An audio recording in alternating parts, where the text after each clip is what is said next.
What's up YouTube, Webberz05 here, coming at you today with Q&A number 33.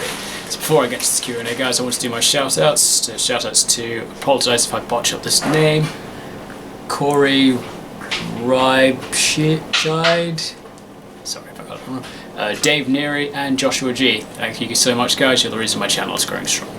So once again, my good friend DarkPatrician84 has asked me some very interesting questions this week, so let's get straight into it. Question 1. I know this is similar to my last tournament idea, but would you consider running a tournament where meta and anti-meta decks are not allowed? I know this is typically something a casual player would probably ask, but I do like the idea of having a bigger variety of decks involved. That being said, I bet someone would enter with Monarchs, Mermails or Paleo and say, this is my fun deck, even though there's nothing fun about those decks in any way whatsoever. So the concept of this actually does exist. It's called Tier 2.5 Yu-Gi-Oh!, where essentially anything which is classified as meta or high tier is not allowed. So any card they choose specific archetypes, and basically anything with that name in its text or name. Anything within that archetype, so within its text or the name of the card, is not allowed. It's different. And I have been talking to some of the guys in our group, and some of them would be interested in giving this a shot. It's just a matter of us setting up a time, date, and figuring out what is determined as our tier 2.5. But yes, I will definitely look into that at some point. 2. This one's about the day we first met back in March 2014. How did you hear about Dead Universe Comics and the fact that they run Yu-Gi-Oh! Tournaments? I hung out with my friend who lived in Aylesbury at the time a lot. We used to go down to Dead Universe just to buy cards every now and then. After a while, and when I heard about Pendulum coming out, I thought to myself, maybe I'd like to give it a try and like doing some tournaments and stuff. So I talked to them about it, see if they knew anywhere, and they said that they do them, and that's basically how I got into it. Question 3. Here's another duel scenario now surrounding your decks. Which deck do you think would win between Cyberdock and the following decks? Endymion, Master of Pendulum, Plunder Patrol. I could very easily say that Cyberdock would lose to all three of those, because the way I've built my Cyberdocks is just as a kind of fun way of playing it, as opposed to a more competitive way, and the other three, Endymion and Plunder Patrol, I have built competitively. Master of Pendulum, I somewhat built for fun, but because of the nature of the deck, of it combining the concepts of Odd Eyes and Endymion, it essentially gives it the strength of a competitive deck, so essentially Cyberdock wouldn't stand a chance.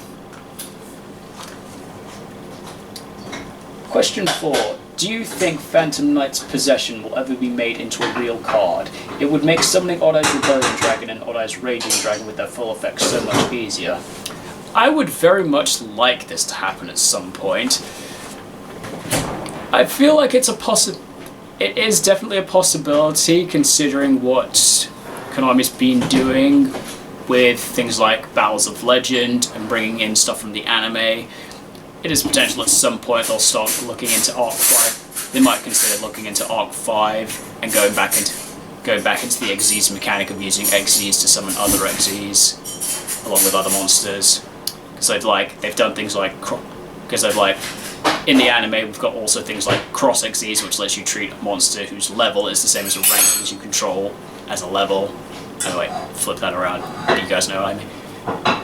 But yeah, the game also does have lots of mechanics of Xyz summoning using methods that aren't traditional.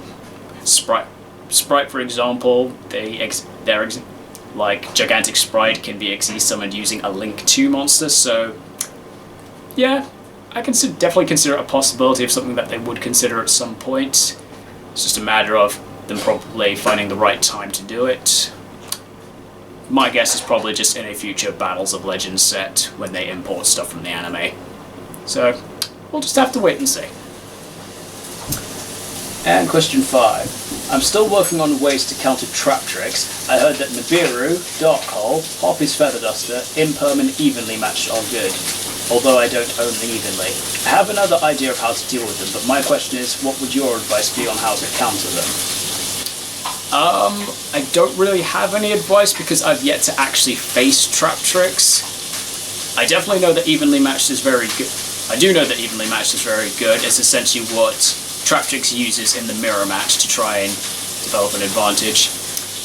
Imperm can be useful for stopping the main deck monsters. Unfortunately, all the extra deck trap tricks are immune to all trap effects, so it doesn't work on them, and those are essentially the main things that you want to be able to stop.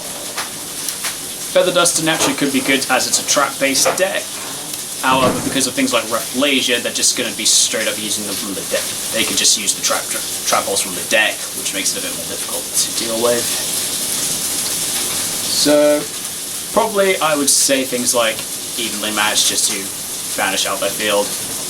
Or probably my suggestion would be anything which can just inherently get rid of a monster, such as things like Kaijus, Lava Golem. Probably your main aim would probably be take out the Xyz monsters just so they can't easily interact with additional trap hole cards. But again, I'm going to have to actually face them first before I have an actual opinion. And on that note, guys, that is all the questions we have today. So thank you very much, Dark Magician, for your questions. Very amusing as always. And if anybody else wants to ask me any questions, I do these Q&As every Wednesday afternoon or morning UK time, depending on my schedule. Thank you so much for watching, guys, and I will see you next time.